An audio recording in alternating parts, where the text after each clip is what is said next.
Hello and welcome everybody to another episode of Pod Strickland. I'm your host, Shwin and Prez. In this episode 413, I'm joined, not as always, but we're doing a little role reversal today. Prez taking the week's first pod, and Stacy will be on later in the week with me. But I'm joined, not as always, by Prez, that is @_Presidente on Twitter /X. Prez, how are you doing on this nice, not, I wouldn't say balmy, a beautiful Tuesday afternoon? Well, I'm usually reserved for the high life, high rolling Patreon subscribers. And I decided to come down and skirt among the dirty masses like Daemon Targaryen, just throwing the hood on and getting ready to get it popping in the streets. So you're welcome, Really, listeners. just talking down to the proletariat. I see bourgeoisie. Prez, here you're revealing yourself here.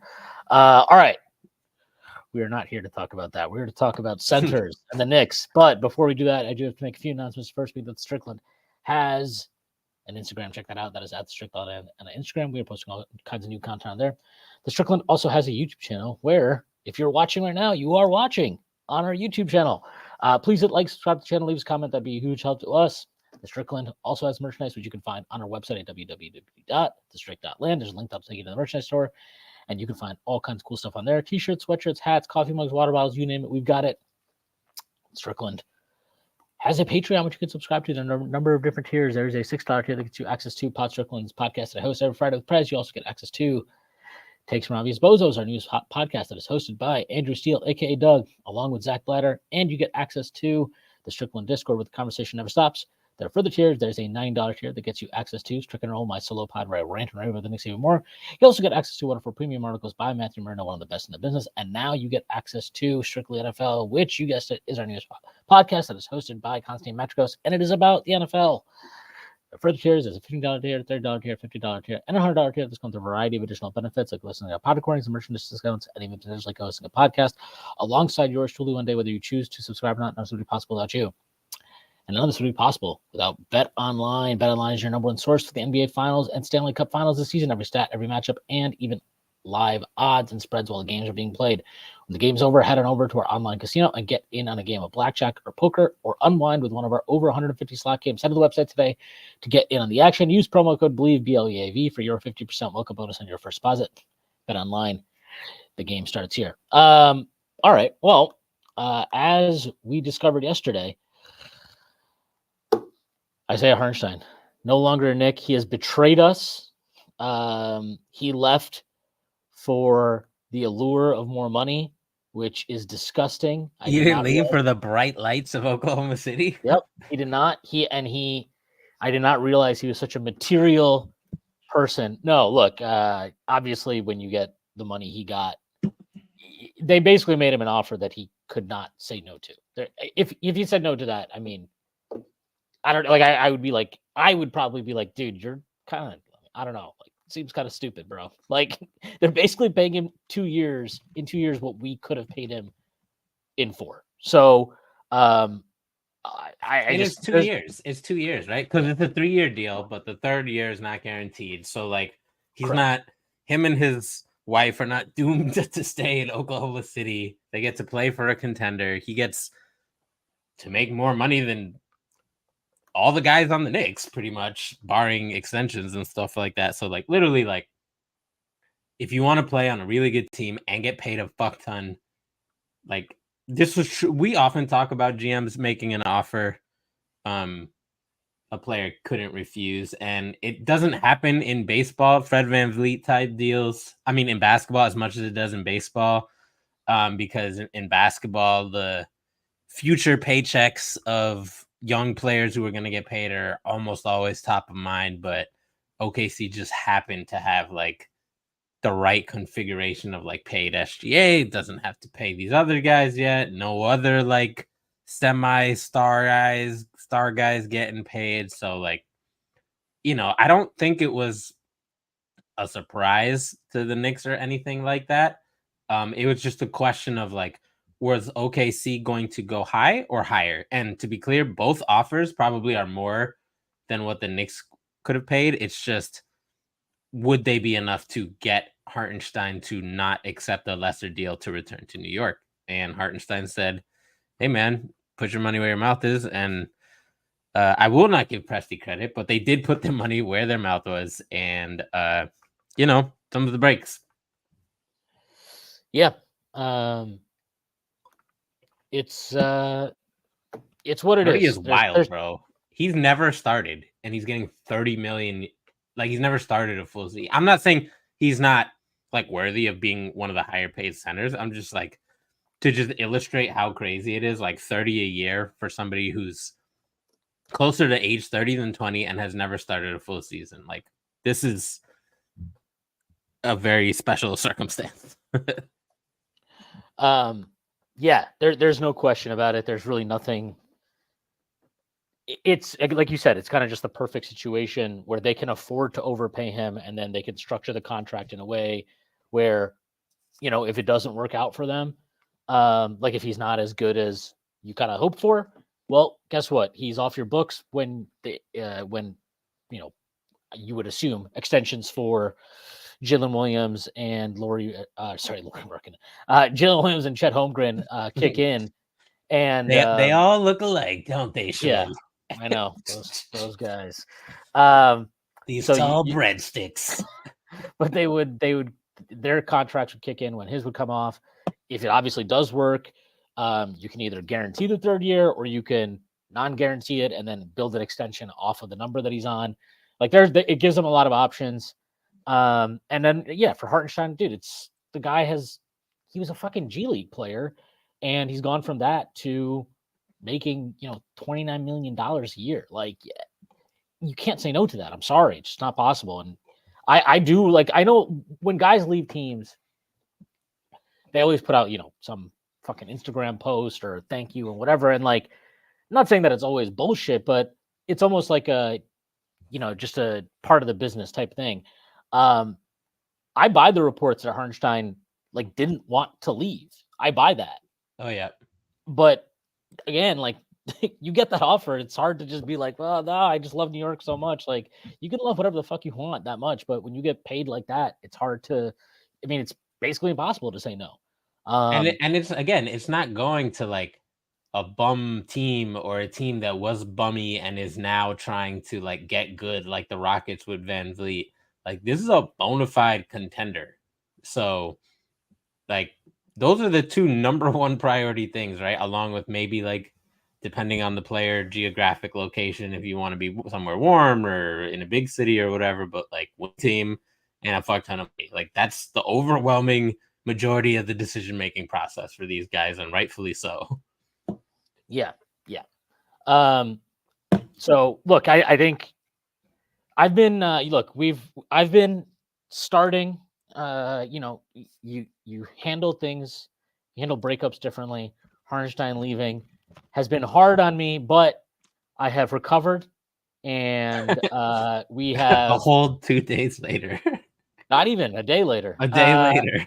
And I have began my copium of starting anti-Hartenstein slander in our Discord.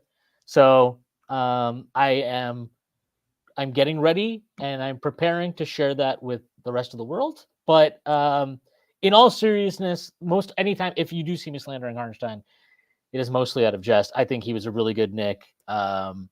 It sucks to lose him. I personally think it's a huge loss. I've talked about it already. I've tweeted it. I do think it affects their ceiling, potentially, depending on how they handle it. We will talk about that on this pod. And I think it's huge for Oklahoma City. Like, they, whether he comes off the bench or starts, now they can play, with a true center. They actually have a true center for once. Their minutes when Chet sits, now you have a starting center at the caliber of Hartenstein. I think all the stuff that made him so valuable for the Knicks, in particular after OG and Randle went down, is he could operate as an offensive hub. And like, while he's not your traditional 5-out center, his ability to handle the ball on the perimeter and pass and make those type of reads opens up the floor And he's not like a 4.5 out, right? Like he's not in the dunker spot. He can be like 10, 12 feet away or like 20 yeah, feet and then crashing for the floater, which like it sounds kind of silly, but that shit means something yeah. as I we mean, saw, right? yeah, Like yeah. It opens up the floor. Not like it doesn't open up the floor the way having like Kristaps Porzingis opens up the floor, but it opens up the floor in a way that, as we'll talk about it. For all the many great things that Mitchell Robinson can do, there is a spacing limitation to having him on the floor because he doesn't have much of an ability to do anything with the ball in his hands, aside from when he's right at the rim. So having that, seeing that obviously for as long as we did last year, like you mentioned, it's not quite 5-out spacing, but it opens up the floor. And while that's not exactly how Oklahoma City has played over the last few years, they are willing to adapt. And I think it's a smart decision from them because what you really want is versatility. And you want versatility with a bunch of good players. And guess what? Like, they didn't just get Hartenstein, who gives them something different than what they had. They also got Alex Caruso, who just adds another dimension to what they can do. So, obviously the offseason has just started. It's nowhere near done, but it's hard not to just look at what is kind of just look at their roster right now. And I'm assuming they're projecting leaps, and rightfully so, for Chet and Jalen Williams. We already saw that SGA is already, he's an MVP caliber player. This team, as far as I'm concerned, it should be the heavy favorite in the West. Denver has gotten worse. We might talk about Dallas on this podcast. I'm lower on what Dallas has done than consensus, although I do think they're slightly better. But the leaps and bounds that OKC has made with these two additions, I think, are significant. And who knows, they might not be done. They still have a shit ton of picks, and they have got guys they flexibility. can trade out, right? Yeah, they have a lot of moves they can still make. So they've had a great offseason already. And again, it's July 2nd. So good for them. Fuck Sam Presti. But Sam Presti, don't see me in the street, pal. By DEPM, they acquired 2 of the best 10 players, or maybe even 2 of the best 5 defenders. I think it's 2 of the best 5, pretty sure. Yeah. So those guys, it'll be good. And then like they're just good fits with the Thunder, right? Like iHeart, this is an offense that probably gets up and down a little bit more than the Knicks, which is helpful. They got guys who can pass, not like crazy or anything, but like he's probably more likely to get those drop offs and dump offs that can lead to floaters and shit like that. So it's nice. And then, I've heard people say, when Chet's at the 4, that takes away some of what makes him special and those lineups special. And that's true to a degree, but like Chet is still pretty much a fine shooter for the 4 and a way above average defender and rim protector for the 4. So they could do funky stuff, right? With those two, you can have Chet take, if it's a center who's not that big, you can still have Chet and have iHeart like roaming. You could do like real funky shit. You could do the opposite. So it'll be interesting to see. I can never pronounce that coach's name. What's his name? Dagnall. I'm gonna just call him Marky Mark. What Coach Marky Mark is doing, it'll be interesting to see. Yeah. They will have to make some adjustments, but like these are really skilled players you're talking about. The screening from iHeart in particular is like they don't have that. They didn't have that. This is a different thing. Like any addition to a team, you're going to need time to make adjustments. But I have pretty much zero doubt that both these signings or trades, I guess, in Caruso's case, are going to be huge hits for them. Again, Sam Presti somehow managed to do this without giving up any picks. Congratulations to him. He can go fuck himself. And who else? Honorary can go fuck themselves is Arturas Karnisovas. I still don't get that trade. I will never understand that trade. I think that trade is terrible. Unbelievable. Hopefully Leon sent Presti an angry text message and was like, how could you do this to me after all the draft day trades we've made? I'm never talking to you again until next year's draft.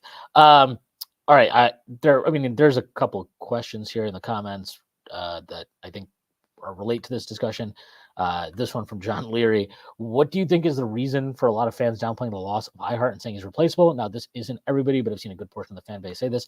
We're actually going to talk about how we would replace him on this, but I would just say, like, I don't think this is that deep. This is what this pod is about: coping and then hoping.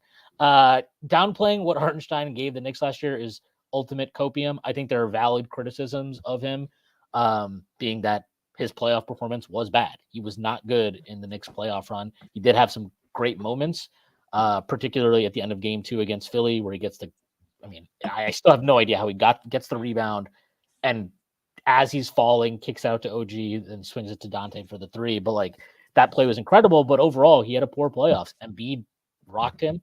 And while I don't personally think that's like worth being super critical of, given that Embiid is an MVP caliber player who gives a lot of people work, that's just what happened. He got destroyed by Joel Embiid, and his series against the Pacers was not great. And we can I think there are valid reasons for that, and I think there are valid reasons why the Knicks defense in general in the playoffs was not what you hoped for.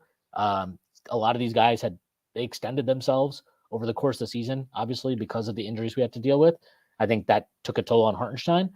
But the reality is he had a bad playoffs. But like, to me, I don't really care. Like, I would still have. I mean, I think it's a no-brainer if the Knicks could have kept Hartenstein on that contract, that it would have been a great value for them, and they would have been better off for it. There's no question. Anybody that is downplaying what he did in his time with New York, or thinking that it will be a simple task to replace him, is wrong. And again, as I'm saying, from coping to hoping, this is the coping part, where you downplay what Hartenstein did. And that's what I've been doing all day in the Discord. So I understand that. Yeah, there's a few people who I think so creative. There's a few people who I think genuinely don't understand how impactful Hartenstein's versatility was. But I think the majority of it is just like, it's not like he was all defense, and it's not like he was, scoring a lot. So whatever. Mitch is better at defending Joel Embiid, right? Like, which is true. So, those are. I'd like to think most Knicks fans understand after watching this the past year that Hartenstein is good actually, and aren't just like blithering idiots. But like any fan base, there's probably a few of those running around, especially on the internet. There's a couple of them right here on your screen talking to you. Right here, this guy. Yeah, look, he was also just a easy Knick to root for. The guy played hard. He was a great teammate. He came out of nowhere. He was fucking underdog. The only people who were like on the Hartenstein train when we signed him were fucking nerds like me, who were looking at his metrics and like, oh, well, the Clippers should have gave him more minutes because his rim protection was above expected averages. Duh. Yeah, I mean, I liked the signing, and then I remember watching him in preseason, and he was just like falling over all the time, and I was like, I'm like, what? Can we trade this guy right now? He's not even shooting threes. I thought he was gonna shoot threes. I did a whole YouTube video on all his threes, and Tibbs was like, "Yo, we cut that shit out on day one, bro." Yeah, you're not no threes actually. He gave him like a month. What if you didn't do that ever again? He gave him a month, and then he was just like, "All right, never again. We're not doing this ever again." Which was the right call, because it turns out he's an incredible offensive rebounder. Yeah, I mean, he's just better at literally everything but shooting. He's good at offensively. So that's one of the things with this is the last thing I'll say. Like a lot of people understandably like see the value of having stretch fives, and it makes life easier for getting into the paint. When you do have the offensive rebounding, though, it's not the same, but it's like a fake version of that. Like you get your offense plays better than it should as a whole if you have the offensive rebound threat. It's something that a lot of draft people talked about with Zach Edey, where they were like, well, like he shoots free throws, and in warmups he's making threes, and it's like, sure, but like, he's good at offensive rebounds, right? And he's probably not going to be good at threes. So why don't you just stick with the thing he's good at? And that's basically what the Knicks did with Hartenstein. Was like, okay, maybe he shoots, but we know he's good at offensive rebounds and passing and floaters right now. So why don't we do the thing that he's good at right now because we want to be good right now.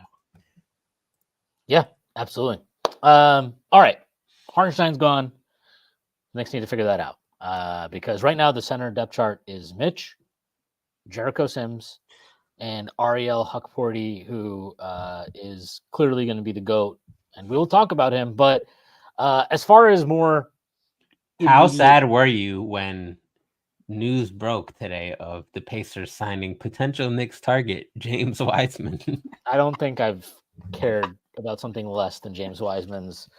You know, I don't know that I could care less about James a player signing somewhere. But shout out to him. Hopefully he works against the Pacers as he has worked against most of the teams he's been on so far. I honestly look, good for him for getting a contract. I really think that's a guy that like probably would benefit from just going to Europe if there's a job for him there. I'm sure there would be. There would definitely be one. And getting consistent burn and just playing there for like 2, 3, 4 years as a starter, and then potentially coming back. If he can't be an impactful rotation player in indie fucking Anna fraud offense with them running up and down the floor and just getting a zillion free dunks, then yeah, he needs to just pack it up. Yeah. And I just thought he would benefit from that. And then, like we saw with Dante Exum, like sometimes that can benefit guys that come back. And now it's like, I know that Dante didn't have a great Exum, that is, did not have a great playoffs, but like he clearly was a good rotation piece for the Mavericks. And like, that's, look, Dante was Exum was like the fourth pick overall, I think, in his draft. Wiseman was second. It's okay to disappear and go figure out your game in kind of like a less pressurized environment, at least as far as social media attention. I'm not claiming that the environments in Europe are not pressurized, because they definitely fucking are. But whatever. Look, he got a contract, good for him. Okay, I'm gonna turn this over to you because this is kind of our little thing that we came up with last night while we're DMing. But okay, again, as it stands, Robinson, Sims, Hukporti is the center depth chart. I think they will bring back Precious. It hasn't happened yet. We'll see. Maybe that's because of things they're working on. Who knows? And we will talk about some of the things that have been floating around about guys they might be looking to trade for, have interest in, etc. The main thing that I've seen a lot of people say, and I think this is fair, is, well, look, you went out and over the last few months here, you've traded for OG Anunoby and you paid him. Then you traded out a pretty big, a monster haul, really, for Mikal Bridges. If you are getting these guys and you did not trade out a rotation piece, so you still got like 9 guys here, or 8 guys anyway right now, in your rotation, most of them being wings or guards, aside from Mitch, and you still have Randle, like, is this not the perfect opportunity and situation where if Tom Thibodeau is to continue his renaissance as a coach and continue to surprise us, now that you have these wings, is the pivot, well, look, losing Hartenstein sucks. There's really no player that we're going to be able to acquire given we have the taxpayer MLE to spend, or we have very limited draft capital to use, and obviously we don't have that many prospects right now of high value around the league. I think Deuce does have real value, and we will talk about maybe him going out in a trade, but is this not the perfect opportunity for Tibbs to commit at some level to playing Randle at the 5 consistently? And is that not a good option and potentially a great one? Yeah, so it's one of the main questions that comes up from all the events that have happened. And I was talking to Jeremy from Knicks Film School on Twitter, and I wonder if we'll look back. Well, I guess before I get to that point, when we say like playing Randle at the 5 consistently, that doesn't mean, that's the fastball. It just means that's one of the pitches that we throw, because currently it is not, right? Like, we're counting the possessions of small ball by fingers on the hand across the course of the season.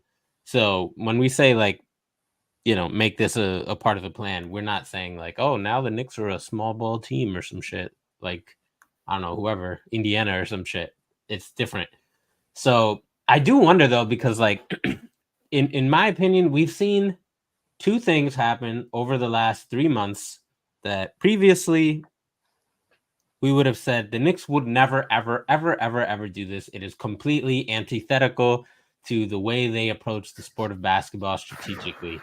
The first one is the 3-guard lineup that we saw a little bit at the end of the season, and then a little bit by necessity, or a lot by necessity, in the playoffs that went gangbusters and kind of saved our ass when Jalen had no help.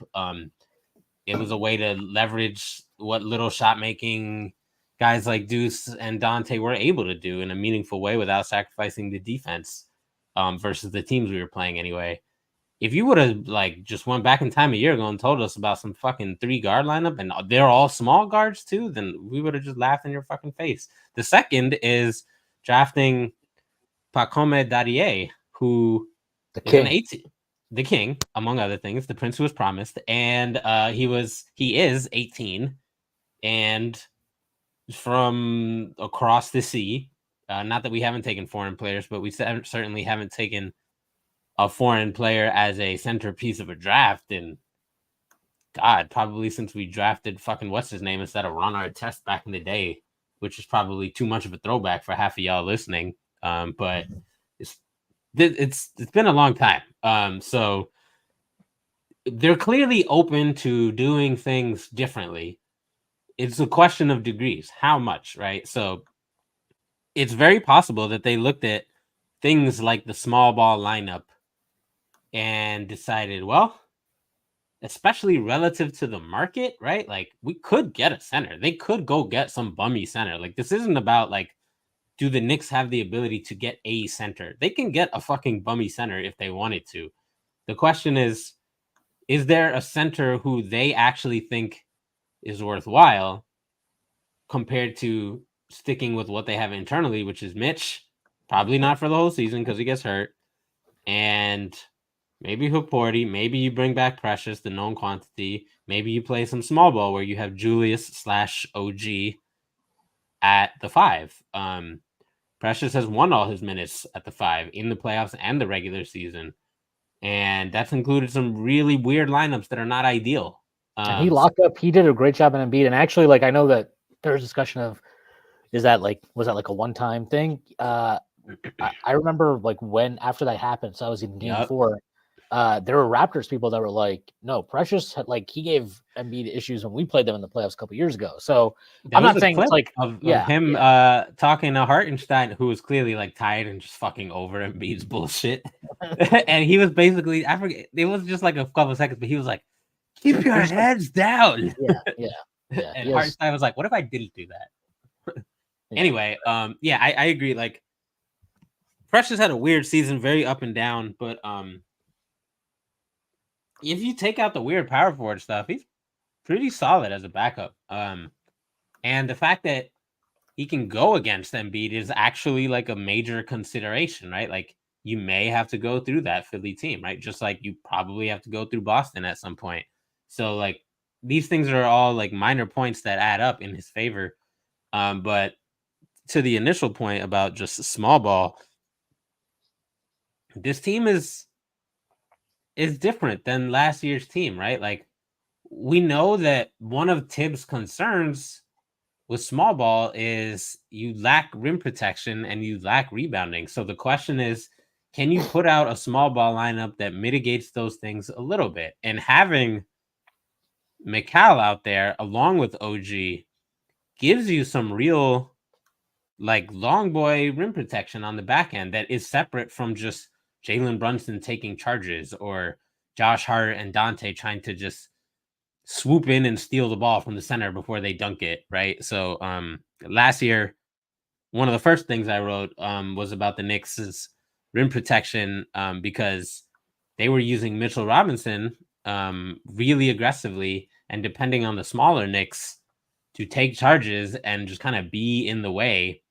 behind Mitchell Robinson, which is a real funky way to handle it. But I don't think they're going to have to get weird with it this year. You have guys with 7-foot wingspans behind your center in the regular season. And you have Julius Randle, who, he's not, nobody's going to confuse him for fucking Giannis out there as a help defense for, but he's still a big fucking dude. So who can rebound his ass off. So I don't know.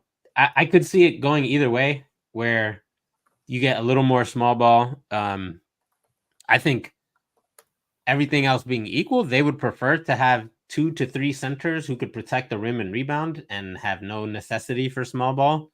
But I don't think the nerd analytics Knicks are going to ignore that. And I don't think Tibbs is going to ignore that with the acquisition of Mikal Bridges. So that's not really based on much other than the Knicks doing things a little bit differently, whether it's small things like drafting a teenager or big things like spending a zillion picks on Mikal Bridges or playing 3 guards. Yeah, I mean, the Randall thing is obviously it's the most interesting. It's also the thing that a lot of us have been asking for as, hey, we should try this. We should try this. We should try this. That he has been reluctant to try. I think reluctant is even being generous. He just has really never tried it outside of sheer desperation at the end of games where we're down 15 or something with 3 minutes left. He might try that, trot that out there, but he's been reluctant to do it. And I will say, while offensively, why the benefits of it or the potential benefits that are obvious, he has had good reason to be skeptical of it holding up on the defensive end of the floor, given our lack of size on the wing and options on the wing, depth on the wing, quality on the wing, however you want to put it, all of the above. That really shouldn't be a concern now. You have OG, you have Mikal Bridges, you have Josh Hart, who knows what he is. He's simply Josh Hart. And you have, the greatest draft prospect of all time, Pacome Dadier. No, I mean, look, I don't know if Dadier is really an option right now, but he is. He won't be an option until 2026 when he's already 7 feet tall. Yeah, I mean, he's not an option right now, but it's the idea of you're building up this depth. I mean, even a guy like McCullough, who I know that you're not the highest on, but just having that body there on the wing, you have some depth there now. And we'll see how good these guys are, Dadier and McCullough, but they're not really part of this argument. The point is having Mikal and having OG, this makes that a lot more viable. And not just are you going to get the offensive benefits of the potential spacing, right? You think about just looking at it offensively, you look at Brunson, Dante, Mikal Bridges, OG Anunoby, and Julius Randle. I mean, that is as difficult a lineup as there is in the NBA. Monster group. Yeah, that team offensively would be amazing given the space and everything there. And defensively, I mean, Brunson and Randle are negatives. The reason I'm assuming that the Knicks wanted OG Anunoby so badly and Mikal Bridges is they project them to be defensive players that can mitigate some of the weaknesses and shortcomings of others. And, I just think that it would be, to me, it's you can't get those guys at the price you paid and then not explore every possibility with them and what they open up for this roster. So I just, that doesn't mean say, we'll get to potential acquisitions and stuff like that, but it doesn't mean don't explore what is a Walker Kessler, what's the price on Walker Kessler, stuff like that. You definitely should explore that, but just for developing your off-speed pitches. I've been beating this drum with Tibbs for years, and last year was probably the first year that he experimented with things like really varied defensive coverages and switching up how he uses offensive players quite a lot, right? We've talked for a lot about how Jalen's high usage actually changed a lot over the course of the year, to the point where this motherfucker was getting a zillion off-ball screens by necessity once we got demolished by injuries, right? So Tibbs did a lot of experimenting last year, but it was not in this respect. It was not with putting Julius or OG at the 5 with Julius. That was a stone that he did not turn. So hopefully they do it, even if you only discover okay, I like this, but I don't like this in crunch time versus the playoffs. That's fine. Like, it's still a arrow in the quiver and really important for a long playoff run to just have these different looks, especially because you don't know who the fuck is going to get hurt. You never know when Joel Embiid is going to turn somebody's ankle or fucking face plop 350 pounds of his ass onto your fucking foot. Got to be prepared for these situations. Yeah, absolutely. And like it's again, it's those, having that pivot is critical. I do think that, again, I really think they should bring Precious back, because assuming they're not going out to getting, I honestly, even if they went out and got another center, I would love to bring Precious back, because he gives you some depth. I know he wasn't great at the floor this year and probably never will be. But he can at least eat some minutes there. Oh, ye of little faith. Yeah, I don't bother him at the floor. But he does give you an option at the 5 because of his versatility defensively, his ability to switch. And I just think that's a valuable look to have. And, look, right now, again, the center depth chart is what it is. You don't really have a lot of proven commodities there outside of Mitch. So, I mean, I guess, well, actually, that's not fair. Jericho Sims is definitely a proven commodity, just not the proven commodity you want. You better watch his rear view mirror. Ariel's right there. Yeah. He's right there. Yeah. Well, we're going to talk about him.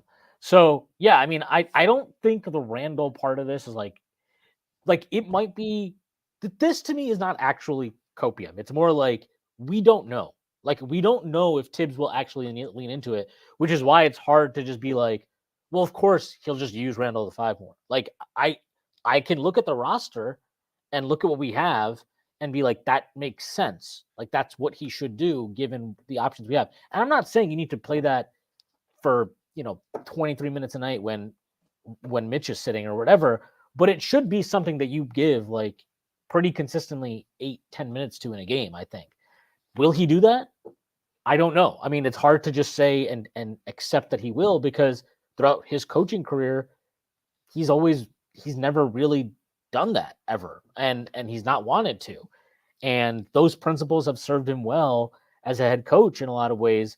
But I think it's also the type of thing where you wonder if there is a ceiling with Tibbs. Like, if there is a ceiling with Tibbs, I think this is kind of the final frontier in some ways. Like, are you willing to compromise on this thing situationally? And will you go to it in situations that make sense? Again, so far in his career, that has not been a thing that he has wanted to do or chosen to do.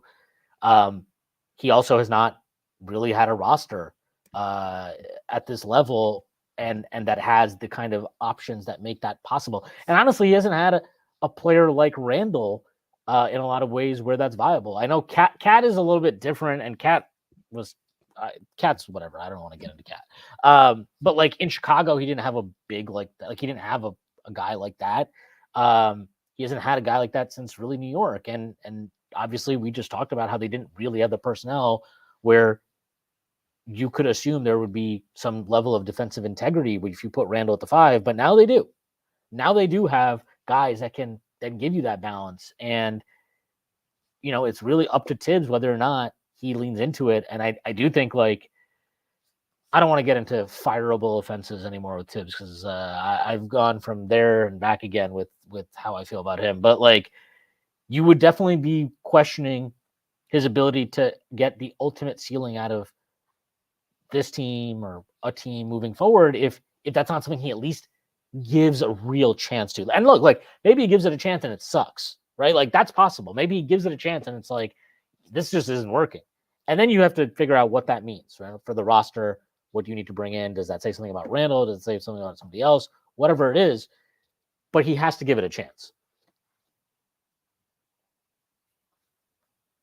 Yeah, I wanted to bring this question up from Jordan. Do you think Precious will be taken by somebody else just because someone wants to screw him over? The alternative is probably some form of wait and see agreement between the Knicks, Precious, and Precious's agent, which is like, look, we got to figure out some stuff. We got to figure out how this Macau trade works, and then we'll figure out how you fit into this. But we know you want to be here. We want you here. You're from New York. Blah blah blah blah blah. How surprised would you be if that Woj notification hit that Precious is signing for like 2 years, 14 million or some shit with some random fucking team? Looking at the teams that have cap space and exceptions available, I'd be kind of surprised. I feel like taxpayer mid-level is kind of his level. Maybe I'm wrong. Maybe there's a team that'll be like, we'll give you 6. Like, we'll give you 2 for 12 instead of 2 for whatever the fuck it is. I think it's like 10.4, 10.6, something like that. And maybe that'd be enough for him to take that over New York. I don't know. I mean, I do think that this is a guy that's kind of like been in and out of rotation throughout his career. If he resigns at that number in New York, and that's kind of like the move, he could look at this. I mean, we just saw it with Hartenstein. Like, we all love, I think we all, like, to varying degrees, all really like Mitch. And I don't think anybody can really question that he clearly has real strengths that matter and utility that matters, but he's not always reliable because he's very injury prone, and there are just deficiencies in his game that are very, very extreme. So, like, the injury thing almost guarantees whoever is your second option, your second center, is going to get, 1, a lot of playing time, and 2, probably some stretches where they're starting. You get to really showcase yourself here. Hartenstein benefited from that. Like, Hartenstein could have signed as a backup center on a lot of teams, and he just would never have seen the payday he ended up getting because injuries forced him into a starting role for such an extended period of time that it highlighted, hey man, this guy isn't just like a really elite backup or a guy who is, elite backup who can come into your starting lineup for short stretches. This is a guy who can basically, he is a starter. He is a starter. And he can, and he's proven it now over an extended period of time. So that opportunity presenting itself is I don't think it should be viewed lightly to players. And I do think that, like, if I were Precious, I would think that there's some comfort level there between him and the coaching staff and the organization. Him and Deuce seem to be good buddies. Maybe Deuce might be on the move though, so who knows? He's obviously really close to the OG.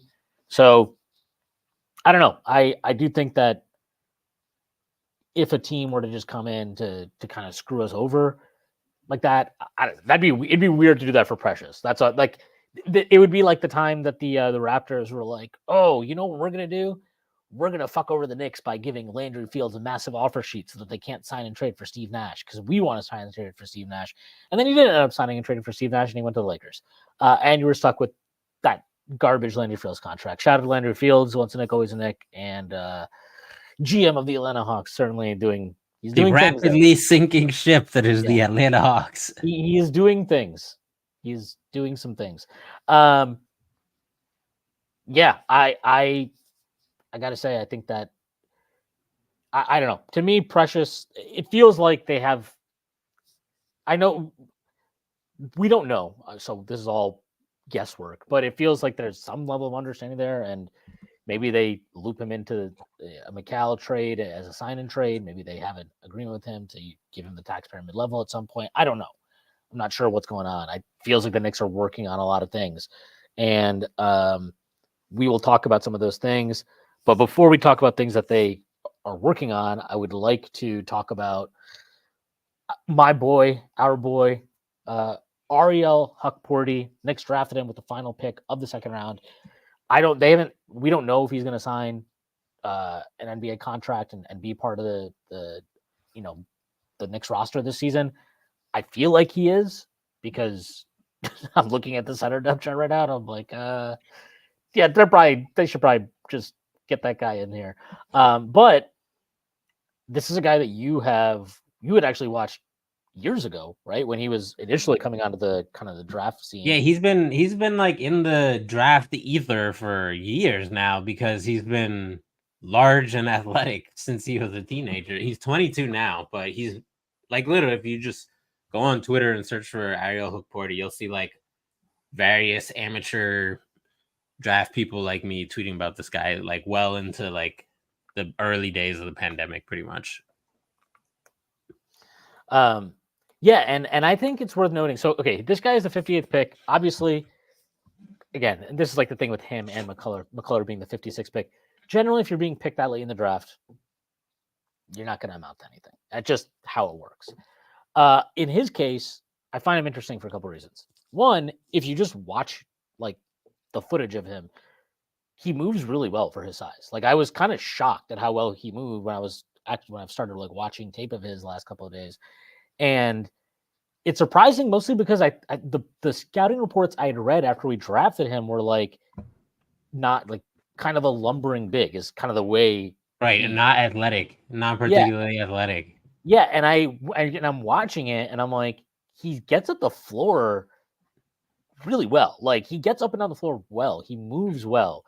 He moves He's not well. He can get in a stance on defense. He's not like, oh, it takes so much effort for me to get in like judo stance, yeah, and and just he's crouch down. he's not one of these like 7'2" guys that's just like a lumbering behemoth. Like he's pretty nimble. And like the other part too that I think was interesting is this idea that I had of him reading kind of those just the scouting reports is like, okay, this guy's just going to be kind of he's not going to have much lift around the rim. He's not going to have much skill. And like, look, he's playing in the NBL, so it's not like the highest level of competition there. But when you're just watching him, like when you just look at the things he does, he can get up a little bit in the pick and roll. Like he can finish lobs. He's crafty around the rim. I'm not going to say he's amazing, but he's crafty around the rim. He doesn't look to me to be like somebody who has no skill or ability to finish in and around the rim. And while the floater, which we obviously know with iHeart was a super valuable weapon, like you can see it's like a thing that he's at least working to develop. He doesn't shoot the percentage iHeart does. Most bigs never will. But it's definitely something that seems to be a thing that he's working on, and he doesn't necessarily lack touch. It's a tough shot. It takes time to perfect it. He doesn't lack touch. He's not like a touch god, but the thing is like, I think us just being super, having been Tibbs pilled from the center spot from years, when we hear like, oh, this center isn't really particularly skilled and he doesn't move well, we assume like worst case you're talking like Boban, and then a level below that, you're talking about like Mitch, who like, he's an incredible athlete in his own right, but he's not skilled at all. Never has been. So like we're thinking of one end of the spectrum, but the reality is like even the least skilled bigs coming into the professional basketball world these days are gonna have a little something, right? Like you look at Walker Kessler, who we mentioned before, and a couple of people have brought up in the chat. Like, yeah, he's another example. Like, he's not particularly skilled, but like he was taking threes in college, right? Like, this is just what you do when you're an NBA prospect at lower levels. And that's not to say Walker is gonna take threes in the NBA. Maybe he will, maybe he won't. I don't know. But guys generally can do a baby hook and can take one dribble, and it's usually a question of not like can they catch it on the short roll, but like where are they on the spectrum of players who can catch the ball on the short roll, right? And I think when Knicks fans look at Hukporti film and see like, oh shit, like he's tried a couple floaters and Euro steps and post moves and shit like that, especially in the competition versus the NBL, it's kind of a shocker, because when we think low skill big, we think you're not allowed to do anything, right? Like what Tibbs requires of a lot of his bigs. And it's the same reason why when Precious does like a heavy Euro step once every 2 weeks, everybody's like, oh my God. And the clip goes viral and gets like 9,000 retweets or whatever. So Hukporti's like, he's not skilled for like a 2024 prospect center, but he's more skilled than I think a lot of the guys we've seen, like Sims or Mitch, in a lot of ways as prospects. I'll say, like, if you watch, just fucking watch tape. Forget where he's forget his name. Forget the Knicks drafted him. Just watch his tape. Watch various YouTube videos, clips, whatever. That guy does not look and feel and play like a 58th pick. That's a guy you're like 35. Yeah, which is where like people on draft Twitter for the most part have been for like a while now. It's like he's like, oh, like he's a guy, but he's a center, he's athletic, he can do some stuff, but like because he can't shoot and he can't really dribble like that, like probably second round him. And then he got the Achilles injury, which took him out for a year. And It probably took him a little bit to get some of his athleticism back from that, as with any of these major injuries, right? So that probably contributed to his slide a little bit. But I agree. I think he's much more of a end of first prospect, for example, than Jericho Sims was. And I had Jericho in 2020. I had him at like 40 or something like that. And this Yeah, guy, you had him. I think if I remember correctly, you had him like 43 or something. yeah, and Sims was a solid prospect, but he was 24. He's 2 years older than Hukporti and a lot smaller, right? Obviously, Yeah. an incredible athlete. So like that it was good value. And the thing we know about the Knicks is like they're very close to approaching Heat Spurs level of just like pulling guys out of their ass with respects to the center position, right? Like we've seen the Heat do it with shooters, the Knicks do it with bigs at this point, and it's a little bit of an exaggeration, right? Like Precious is not some random player, right? He was a first round pick who just never put it together. Hartenstein was not. He seemed random, but there were actually a lot of signs that he was really good when he was on the Clippers. He dropped in the draft because false rumors were spread about his health, right? Like so, it was kind of a perfect storm of things that contributed to these fringe first round guys having their draft stock fall a little, right? Precious, his draft stock was pretty high, right? He wasn't at some random school. The problem was he came to Toronto and immediately enrolled in terrorism offense featuring Nick Nurse, which didn't really have anything except for a bunch of long boys who want to dribble who don't know how to dribble. So like obviously he was not going to develop there. So if you look under the hood with a lot of these players, in retrospect, it's like, oh, no wonder the Knicks developed them. The Knicks are really good at optimizing how we use these players. And I'll use another example. So one guy a lot of Knicks fans were circling was Goga Bitadze, who re-signed with the Magic. And when the thought was that he might be the prime backup choice, I went and looked at his defensive film with Orlando, and Orlando's defensive numbers with him were fantastic, and his individual numbers were fantastic. But then I watched the film, and I was just like, yo, they just kind of have him in deep drop all the time, and it takes him out of a lot of plays. And a lot of that is like trusting their very good defenders like Franz and Suggs to like corral the ball handlers and get around the screens and do all the things. But like he's another one who I'm like, yo, it's not gonna happen because he's staying in Orlando. But like if he came to the Knicks, I promise you they would use him just like the Knicks use Mitch, much more aggressively. And everybody would be like, wow, look how versatile he is. We didn't know that he was versatile. And I'm like, well, if you look at the film in Orlando, you could see that like they could probably use him in a more varied way. So the Knicks are just really good at kind of like spotting things to iron out for the bigs. And with Hukporti, it's very easy. Like you go watch the film. I'll tell you the other reason why why he's mocked low. If you watch the film, there's a lot of stuff where he's just like, what the fuck is he doing? But it's the NBL. This is the shit they do. They're allowing random guys to like Euro step wrong foot floater. Like well, one of the main reasons, and this is just worth noting, like he tore his Achilles a couple years ago. So like he fell off the board because he didn't play for a year. And out of sight, out of mind. Yeah, you're already a fringe first rounder. Yeah, and now it's like, okay, well, he tore his Achilles, so even when you're back, there's probably there's an adjustment period to your play, and naturally teams are going to be like, well, I don't know, that's a pretty bad injury, and like for a big guy that early in his career, blah blah blah blah blah. That risk is real for sure, but like that doesn't change necessarily what his talent level is. I mean, I'm not going to sit here and tell you he's going to be a definite rotation player, but his size is good. He measured in at the combine at 6'10" and 3/4, 7 foot in shoes.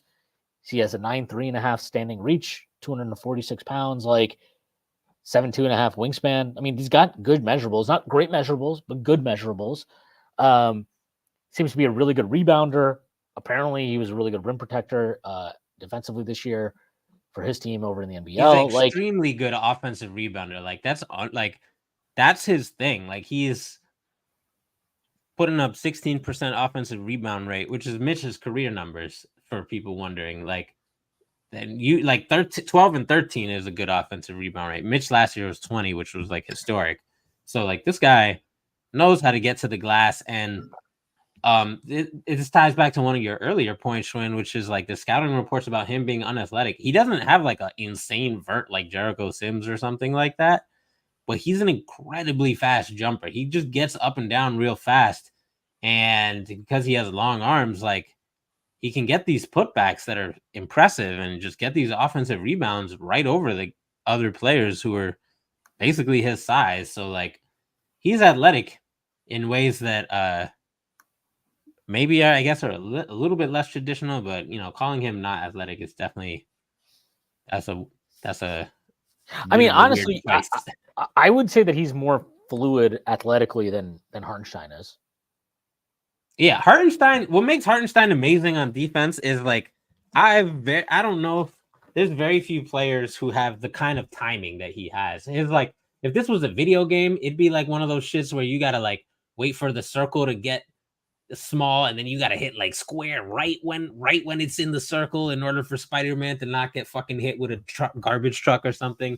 That's like Hartenstein every time down the floor. He just has incredible timing, which is why it's like his margins are slimmer on defense, and the fact that he's so incredible on defense despite those slim margins is just a testament to his own talent. But like, yeah, man, like he's in terms of just regular, like he can be large and move around and be bouncy and backpedal and all that shit. Like that's impressive stuff. Yeah, he's better than Sims right now. I'm very, very comfortable saying that. Hukporti? Yeah, very comfortable saying that. I thought you were saying I thought you meant Hartenstein. I was like, better than Hartenstein right now, worth 30 million euros. I thought you were saying Hartenstein is better than Sims. And I was like, I think I agree. Hot take. Yeah, like I'm encouraged by what I've seen of him. I don't feel comfortable saying much more than that, but like, how locked in on a scale of 1 to 10 are you going to be on Hukporti minutes for Summer League? I mean, are we sure he's going to play? He might be playing for his national team or something, right? Is that possible? Is Togo going to make the Olympics in basketball? But they might have qualifying, right? They do like qualifying rounds right now. Because remember, right now it's the qualifiers, yeah. Oh, because Summer League is early. That's right. Yeah. I forget. And Jokovitis said he might not come over if like Rokas is playing right now. Like he's like this week he's hooping and I thought you meant like right as we're doing this podcast. I mean, maybe. Yeah, he might be. But like, yeah, I mean, look, if he comes over, I'm definitely going to be locked in. And the best way I can describe it is this: he's obviously not the same. Mitch was like 19 and or he's 20 actually, and super raw when he came to Summer League. They definitely have a lot of similarities. I'm not going to hold you. Like they're both jumpy, foul prone. But the main thing though is, I mean, Mitch is gigantic. He's a different thing. But like, I remember the first time I watched Mitch play, I was like, this guy has no idea what the fuck he's doing, but his pathway to being a good center is like actually so fucking obvious. And it's just a matter of him getting his mental understanding and preparation and just getting to that level where he can now leverage all of his physical tools to really impact the game as a rebounder, as a defender. And, whatever his struggles have been with health and other things, his free throw shooting, which has somehow gotten worse every year. I don't even get that. He's unequivocally become a massive success story for the Knicks and definitely an impact defender in the NBA. Like when you watch Hukporti, again, he's a couple years older than Mitch was when he came over. But when you just watch the film of him, it's like this guy's pathway to being a capable NBA center. I'm not talking about starter or just a guy who's around the league. Just a solid center. That the best way to put it is this: a guy that you could be like, if he's your second center, you're not necessarily like desperate to upgrade the spot. If you can get to that level where he's just like, this is fine. He's a good solid second center. That's perfectly okay. Like his pathway to that, it's not random Plumlee brother level. Yeah. Like, yeah, it's just not hard to see at all. And at all. And if you get that with the 50th pick, we'll see how NBA ready he is. Hopefully in Summer League, or if he does come over and signs an NBA contract. I think he will, because I think the Knicks will need that for a variety of reasons. I'd be lying to you if I said I wasn't excited to at least just see him get minutes. I mean, I think Dadier and Kolek, I have a pretty clear. I think those guys will be. I mean, Dadier will just he's going to get his shots up in summer league for sure. And Kolek will probably kill summer league. I wouldn't be surprised if he's a guy that like plays a couple games and they're like, all right, we're good. Like we don't actually need to see you do anything more. But like, yeah, I'm definitely excited if Hukporti comes over because I think, like, again, it's really hard to watch the clips of him, and then obviously we just lost Hartenstein, and then he's a lefty, like he does he's got the floater stuff going on. Like it's hard not to just be like, I could see the Knicks looking at him being like, yeah, he's not going to be Hartenstein, but he could be like he might be a good Fugazi version of Hartenstein. Who, Hukporti? Yeah. Yeah. I mean, there's a world where he's just like a solid backup center whose main thing is rebounding and rim running and rim protection, but he can do like the basics in the short roll. That doesn't mean he's a guru out here fucking looking off the help defense and then passing it to the other corner or whatever. But like, we've seen lots of centers make that transition. It just hasn't happened on the Knicks. That's why it's so weird to us. And if he could just if he just gets to a level where in the short roll he can keep the ball popping. And Clint fucking Capella became proficient in the short roll, like in his elder. He's not even old. He feels like he's old, but he's not even 30, is he? Clint Capella, like it's he's got to be 30. Maybe, but like there's a lot of centers like that who he's 30. He just who have become. Happy birthday, Clint Capella. Who have become proficient in the short roll, and that's really all you need when you're talking about backups, right? Like again, the Plumlee brothers. Like Mason thinks he's fucking Allen Iverson half the time. Like we don't even need all that. Like you just need to do literally exactly what he's doing in the NBL, and we'll probably see some of that with Kolek and Hukporti if they play together in Westchester at all. Although there's no rim protection in the G League, so you may not need to pass off the short roll. It can just be like dribble and dunk, and maybe you're fine doing that.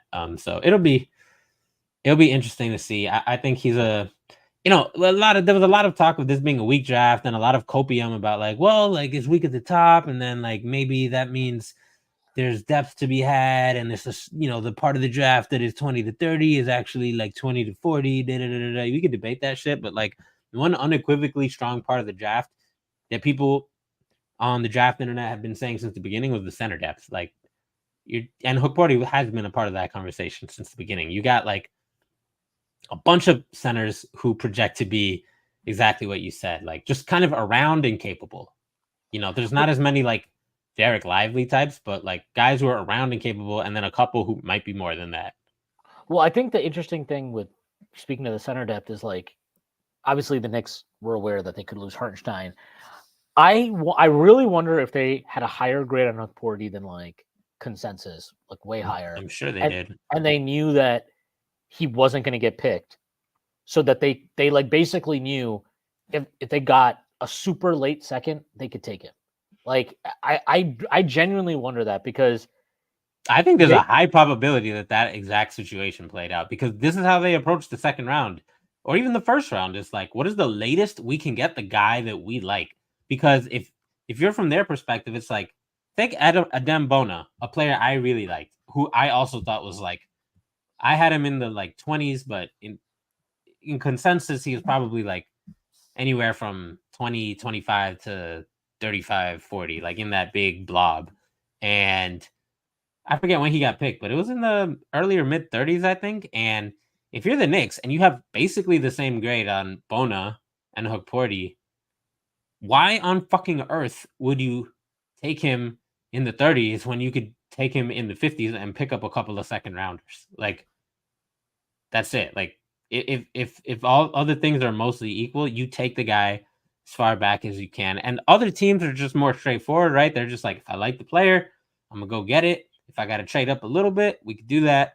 Brock Aller's a fucking psycho. His calculation is a little different. It's like, how many seconds can I snag on the way to getting the player I want as late as possible?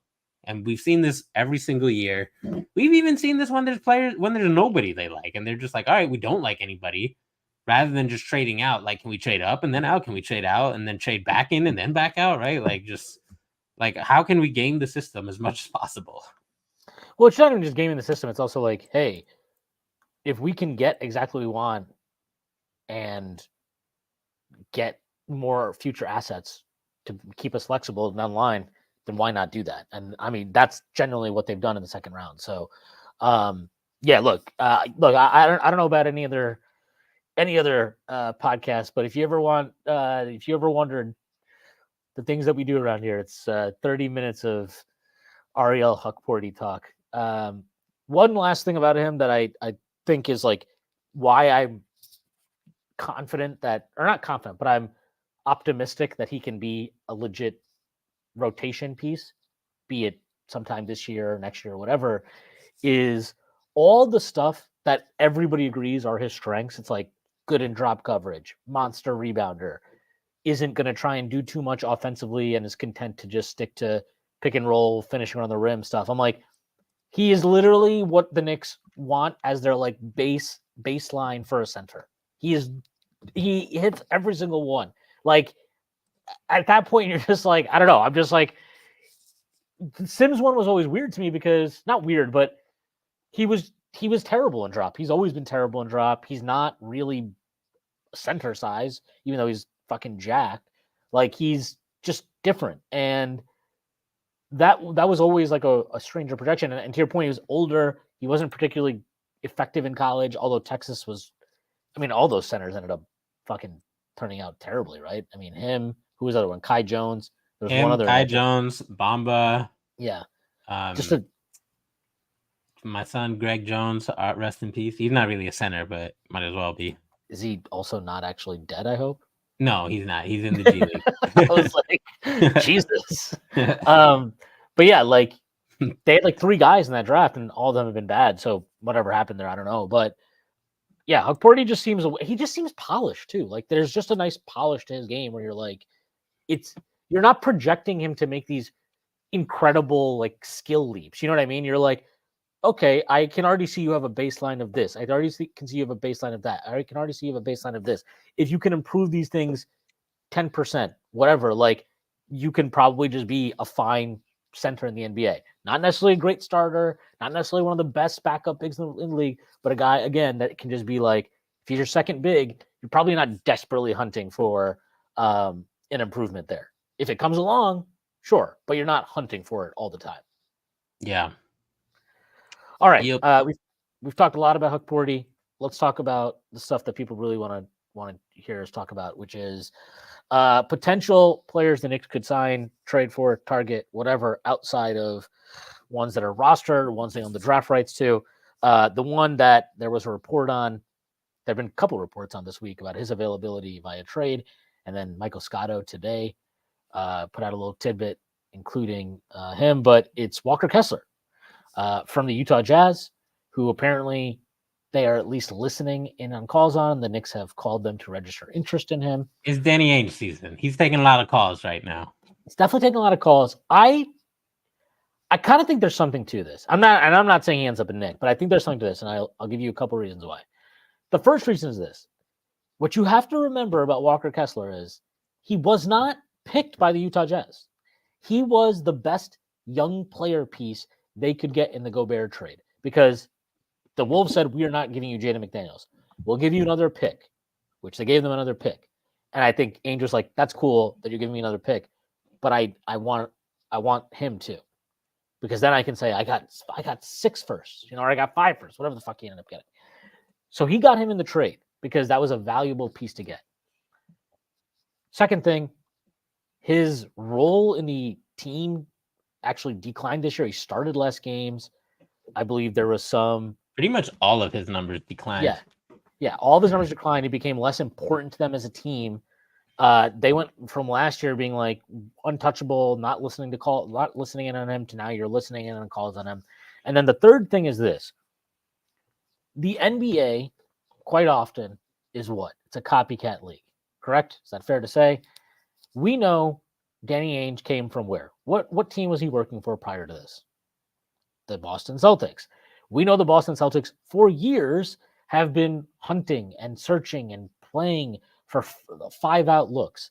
And they finally kind of perfected that this year after they got Kristaps Porzingis, traded out Robert Williams, therefore no centers that play inside the arc really, all that can play outside the arc, all that can space the floor.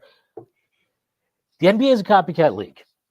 And I think it's possible he looks at this and is like, this kid is good, but we don't want to play this way. And Hardy doesn't want to play this way. He wants to play 5 out, which is why they're Hardy playing. definitely, and even if you take out the 5 out stuff, like Kessler has a lot of strength. Passing isn't really among them. So like he's just not that kind of center. And you look at the other kind of players they've drafted, you have a lot of dynamic players, right? And I know it's not necessarily and also just the centers big, but like, also just the guys they've played at center over their time, right? Like Markkanen, obviously, Olynyk, who John they traded Collins, out, like John Collins. Like these are guys that are just totally different stylistically to Walker Kessler. And then just the last thing I would say is, like, yes, it's a copycat league, but I also just, to me, it's like, if you look at we've talked about this before, if you look at the Jazz, right? And I know you like Keontae George and Bryce Sensabaugh and whoever the fuck they drafted this year, Cody Williams, whatever. You would say with some confidence, like their tentpole franchise player is probably not on this roster right now. Is that fair to say? Who do they draft this year? Probably, yeah. If the fact Cody that I'm wondering that Williams was their highest pick, and then they picked Collier at 29. Yeah. They're still in the process of taking swings. Yeah. So if you're him, and they've taken a bunch of good swings, to be clear. It's just like they're still looking, aside from Lauri. Right. So we know they're shopping Lauri Markkanen, right? We know that that's been reported widely. So this is not like speculation. He has a year left on his deal. He's always had, and especially now, probably has a really great market, and that will remain true. But the closer you get to his free agency, that market peak, you get a little bit further away from it, presumably. So it makes sense for him to go fishing right now. Right. So we know that he's being shopped. If you think Walker Kessler is not part of your future, and if you're worried that, hey, if he's here, though, we have to play him because we need to, like, I mean, what else are you going to fucking do, right? He's a good player, so you got to play him.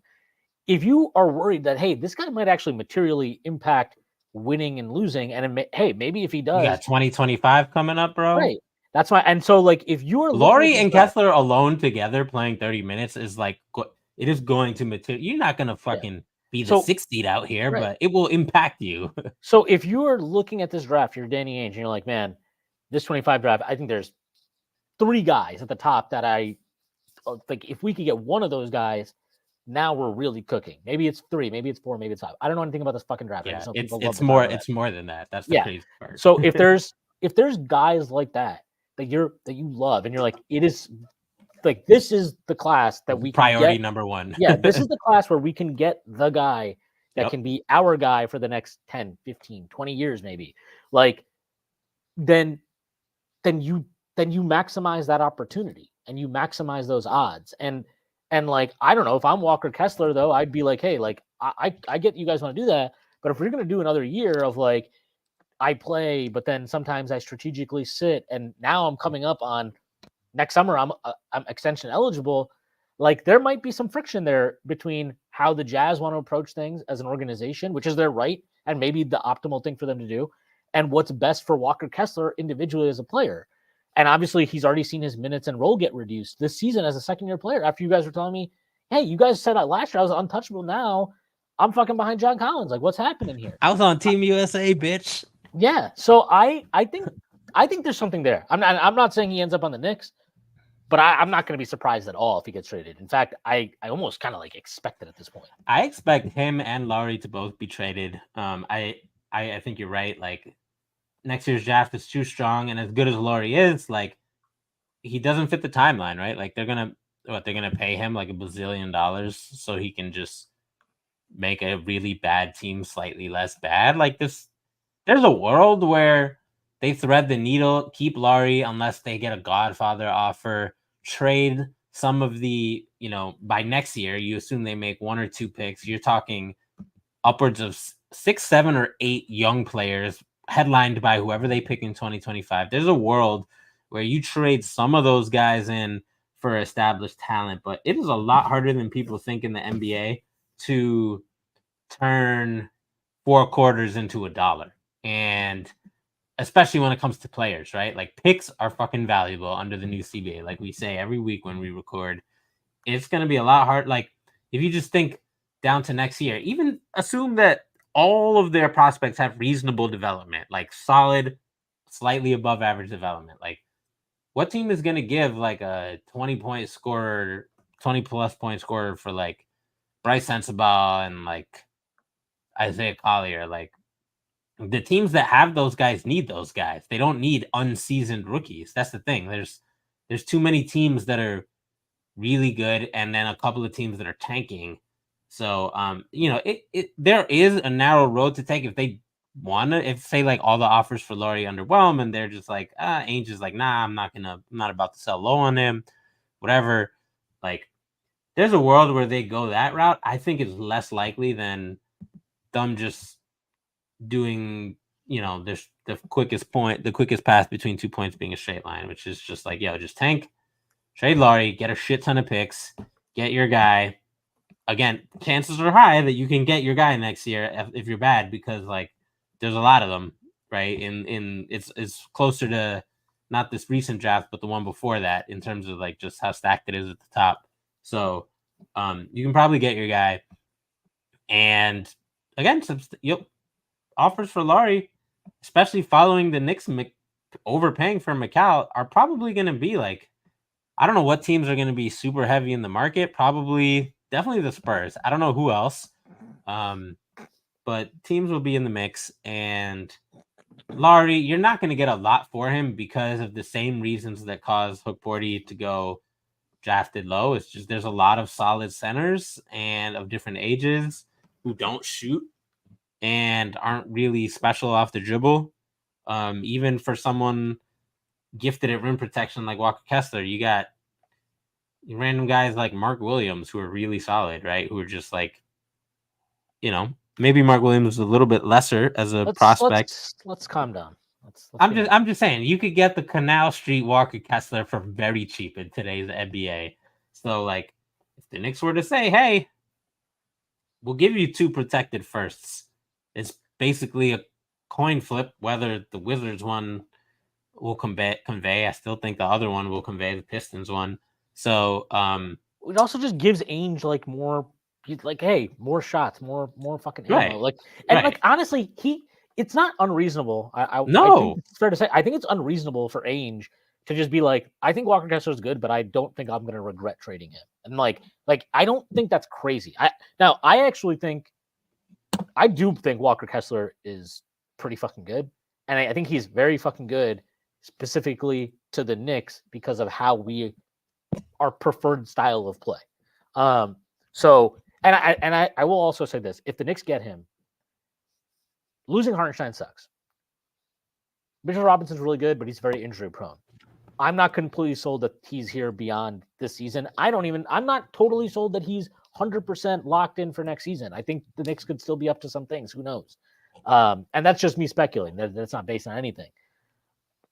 Walker Kessler would represent like, hey, this is our center of the future for the next 10 fucking years.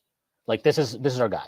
And that's pretty fucking big for a team that just traded out. That'd be a great pivot. Yeah, and that'd be amazing for a team that just traded out all of its draft pick future for the next 7 years to get him. And like, look, we can talk. What would it cost? What would it cost? And what is value? What makes sense for the Knicks to do? Achiuwa McBride's a really nice player. We've talked about him a ton on here. We've talked about how great his contract is. He's got 3 years on his contract. It's just that extension is just kicking in. Shout out to his agent. Hopefully all our players hire Achiuwa McBride's agent. But like, if you're looking at the scene, Achiuwa McBride is probably the lowest on the totem pole. He is the lowest on the totem pole. He's going to play the least minutes of everybody on the team right now as it exists in terms of the main rotation players. He's going to be he's the least valuable guy. And that's not really a knock on him. It's just more of a testament to the strength of the team.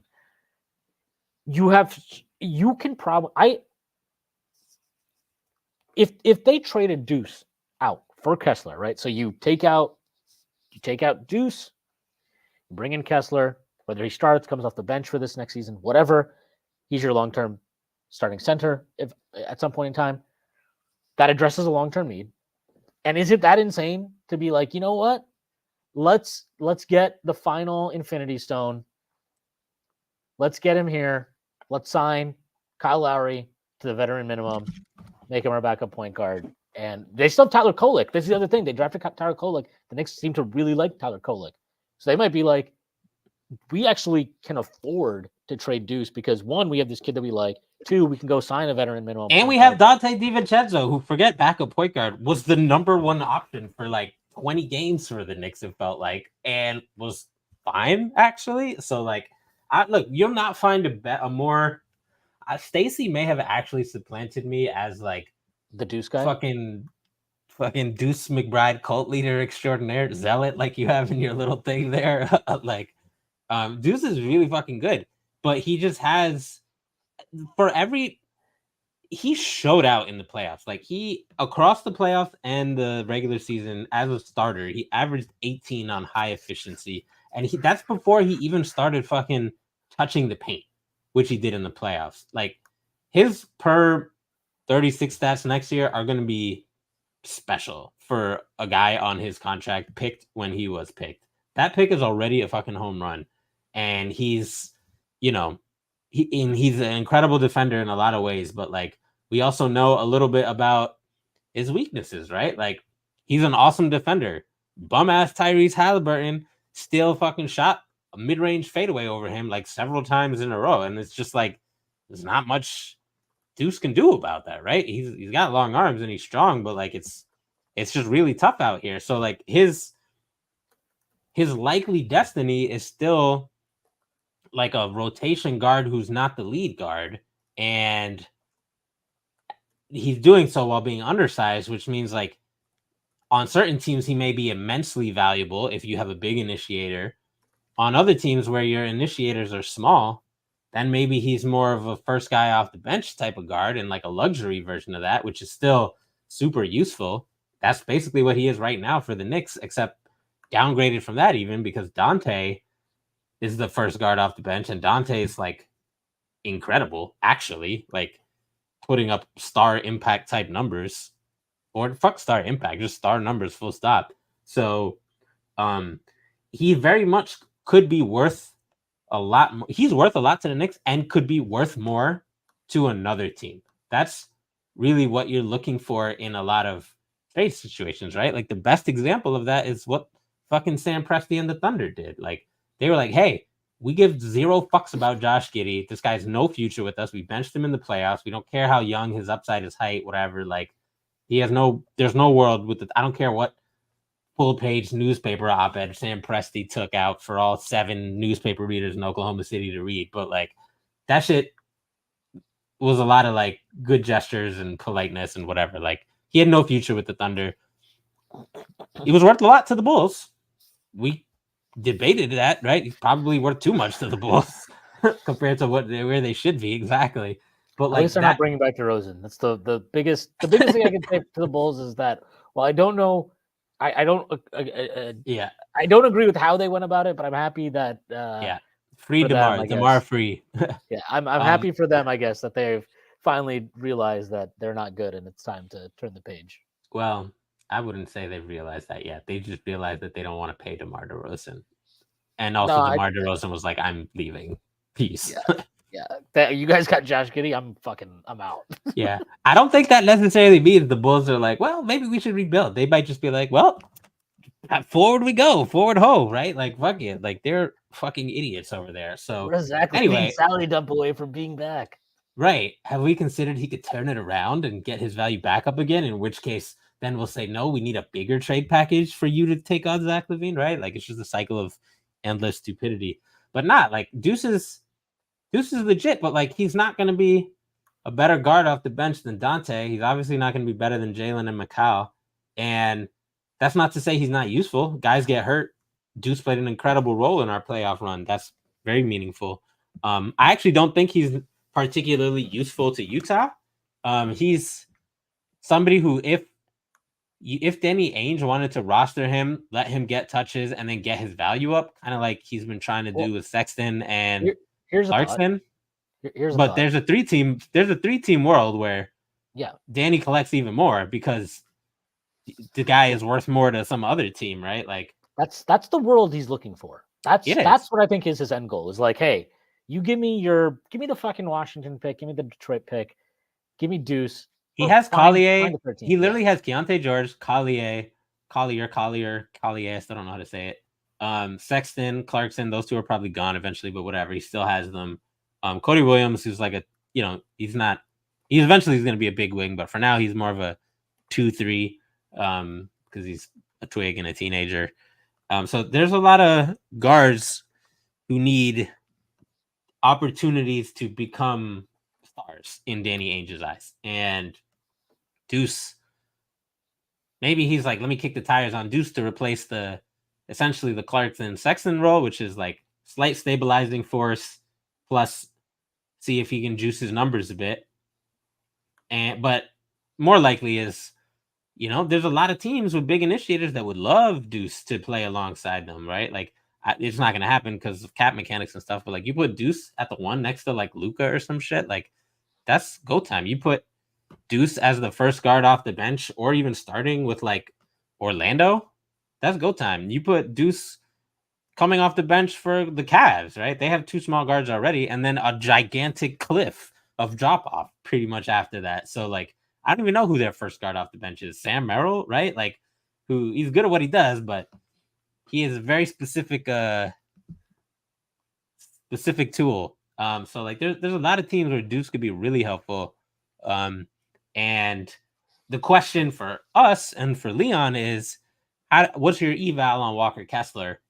And is Deuce more valuable to us in that role?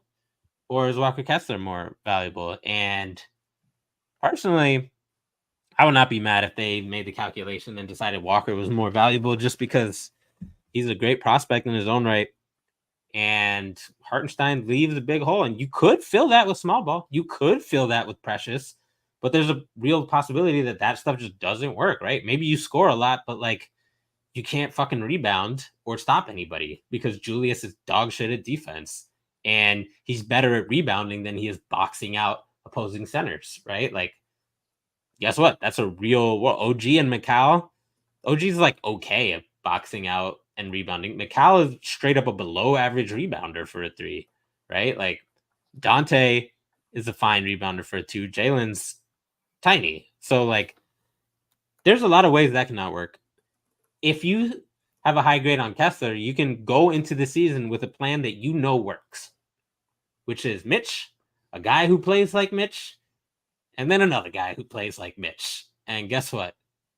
You eliminated the certainties. You're playing to your team's strengths.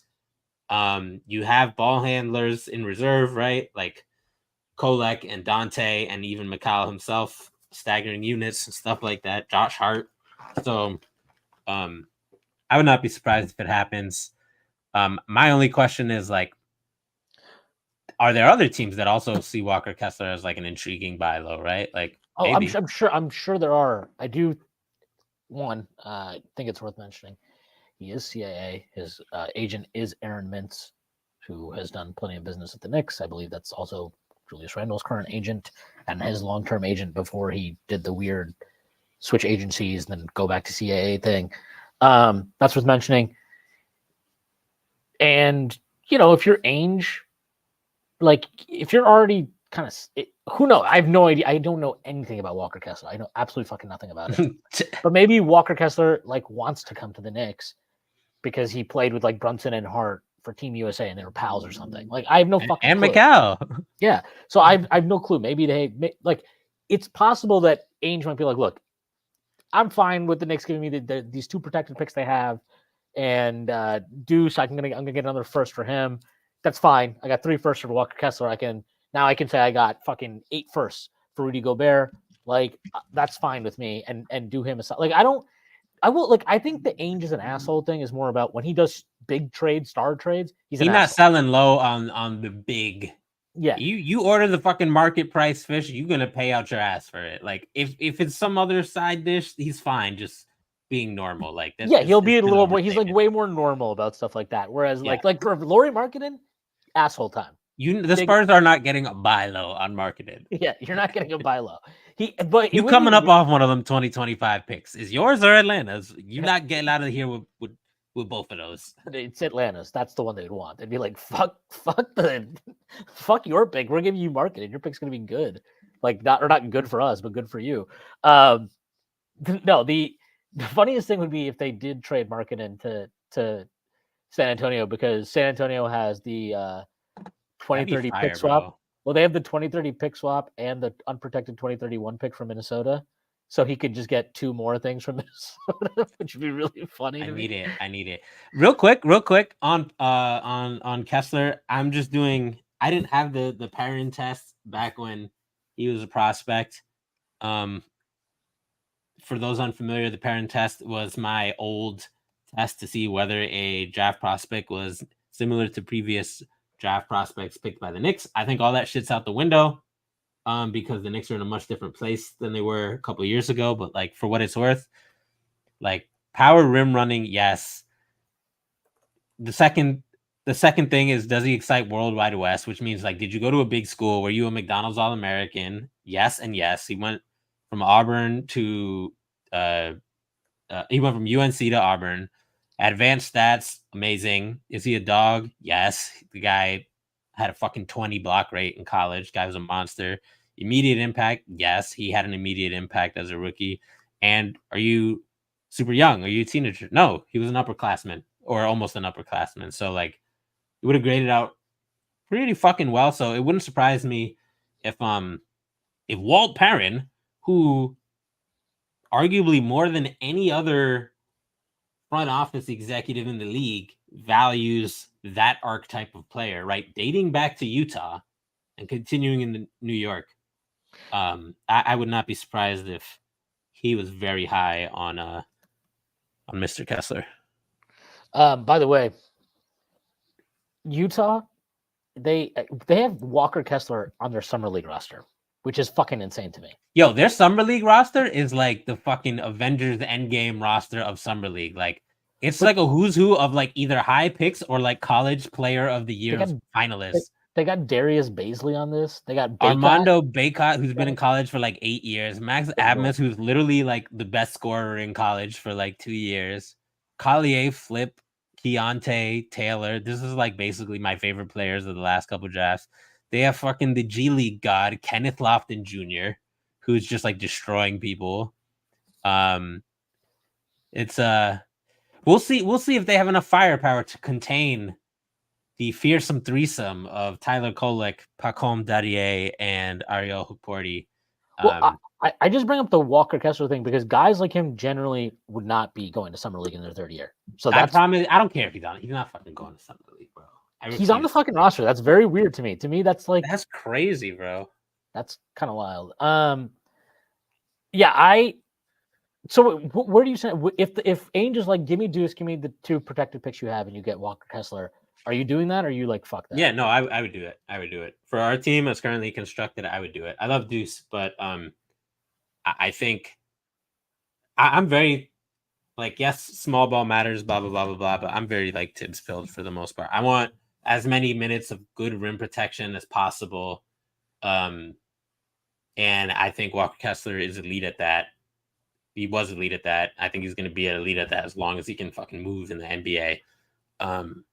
He's okay with low touches. Great offensive rebounder. Maybe he learns to shoot free throws.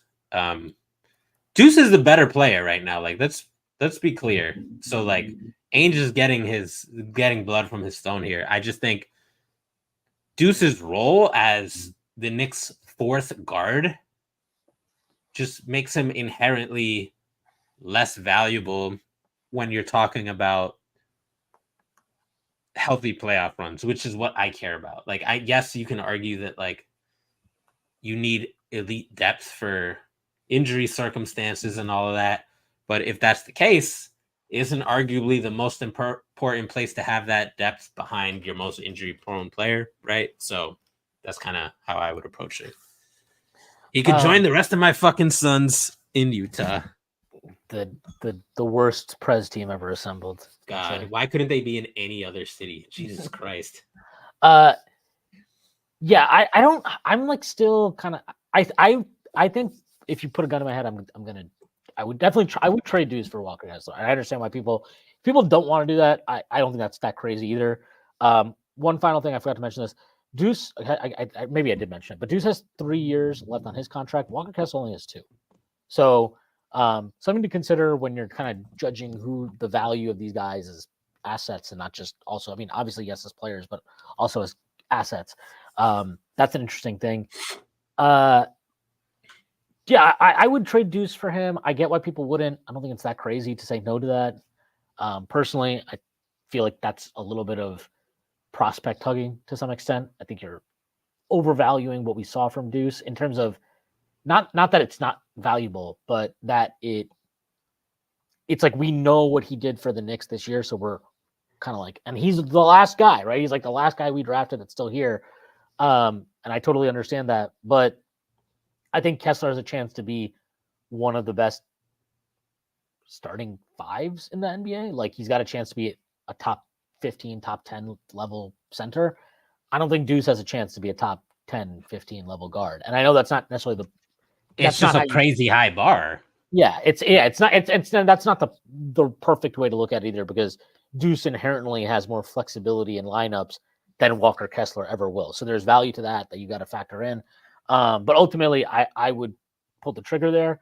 I don't know how many picks I'd be comfortable with. I think I'll just wait. If a trade happens and picks are involved, I will wait to see how many are in there and then just how I feel about it. But like, yeah, I would do it. I think that's where I'm at with it. Final thing, Nick Richards has a 2-year, $10 million contract, I believe, left. He's somebody the Knicks have been linked to. I mean, what do you thought? Do you have thoughts on Nick Richards? I like him, but to me, he's pretty much just like, I think at that point, I'd rather just roll the dice with Hukporti. I mean, Nick Richards always kind of struck me as an underrated prospect. Not unlike Hukporti in a lot of ways. As the guy who was like downgraded because of an archetype that was perceived to be like going out of style. I forget his wingspan, but he's not a small boy at all.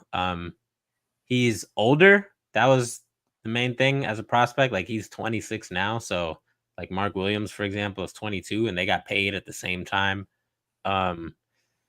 His defensive metrics are all right. I'm not going to pretend that I've fucking locked into Charlotte Hornets defense coverages and shit like that. I tend to agree with you. I find a hard time believing that he'll be more effective than Precious. That being said, if they want somebody in the Mitch archetype who is just there just in case, as it stands, they don't have that, right? Like, unless they trust Hukporti, which maybe they will, maybe they won't. But like,